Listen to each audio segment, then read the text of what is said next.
Hello, Internet. Welcome to my little home studio. I am going to give you a quick tour of what we got going on here and talk about how I like to work in this little area where I spend probably a majority of my time right now. Everything starts with this little synth wall where I have far too many synthesizers and Pokemon cards, oddly. We got a bunch of Electron boxes. I have a Waldorf M. It's awesome. The Delia is dope. I know people are going to hate me for this, and especially because I have two of them, but I love the OP one. All right.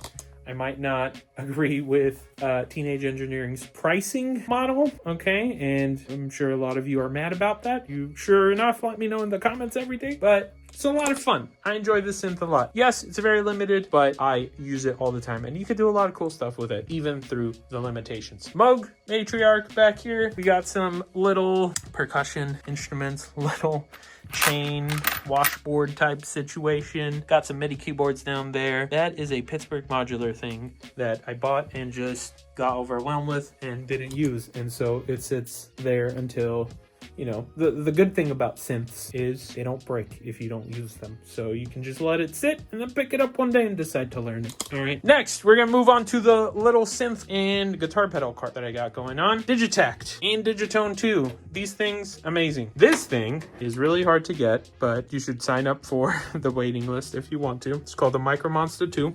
It is a 12-voice synthesizer and it's multi-timbral. It's got 2 timbres. You can have up to 2 presets loaded at once, 6 voices each. But this thing is dope. Fairly inexpensive. It's like $250, $300. And from a sound design perspective, you could design basically anything you want on this thing. And it's very tiny. It works really great with these MIDI keyboards. So I'm a fan. In this cart, we got a bunch of guitar pedals. Big Chase Bliss guy. So I got a bunch of their pedals. Got a bunch of other pedals too. Vongon is another one that I love. The Zoya is wonderful as well. A lot of Fairfield circuitry. And then going down progressively, less guitar pedals, more synths and samplers. This one I got like a decade ago at this point and I don't use much. Love the Vongon replay. And then we end it with the Syntact, the Vocal Drum, and the SH4D. Most of those I don't use enough. I should use them more. The Syntax, one of my favorites though. I probably used it for like a month straight and you could design so many cool sounds on it. It's got so many different machines and the chord machine is one of my favorite. Next, we are moving over to my little shoe racks that are on this little like bench thing. Let's skip over the Super 6 for now. This thing's amazing too. Got the old Digitone Digitact. We got the Model Cycles, I want to say. Little drum machine. Pretty cool. You could make a lot of unique sounds. Also pretty inexpensive. You could probably find it used for like $200, maybe even less. KO2 sampler. Teenage Engineering. Don't use it enough. I probably should. As a one-shot machine, this thing is great. As a sampler, not the biggest fan. Like sampling melodic stuff, not the best at it. I also don't like that you can only add an effect to an entire group instead of per pad. That really bothers me. And then you have to like record automations of turning the effect on or off if you want to add it per pad. Not a fan of that. Okay, I like adding effects per pad. Please give me that. Octatrack, amazing. Very complicated. Overwhelms me. But there's a wonderful creator called EasyBot who makes a lot of really awesome templates. So I like putting his effects templates on there and using that as an effects box sometimes. We got more synths down here. All right, more synths, couple tape machines, some Behringer clones. Behringer, whatever.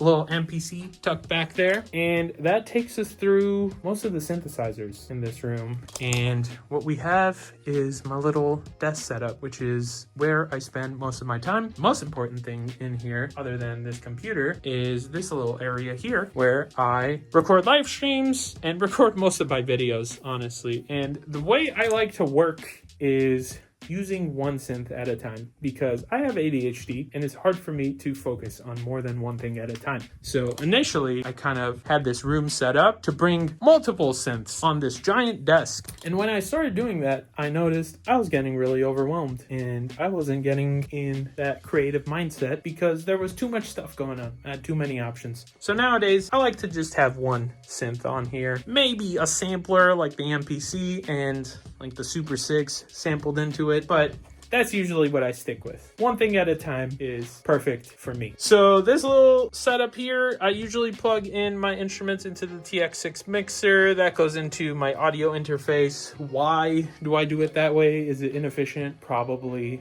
but I initially got the TX6 because I thought I would use a bunch of synths together in tandem, maybe use, an Electron box to control a bunch of other MIDI. And then quickly I realized I was overwhelmed. So I didn't end up doing it, but I still use the TX6 every single day and plug all my stuff in here. I do like that you can add effects. I do like that you can do some light EQ stuff on there as well. And I do like that it has analog gain. So overall, I enjoy using the TX6. And I got the TP7 to record stuff on the fly.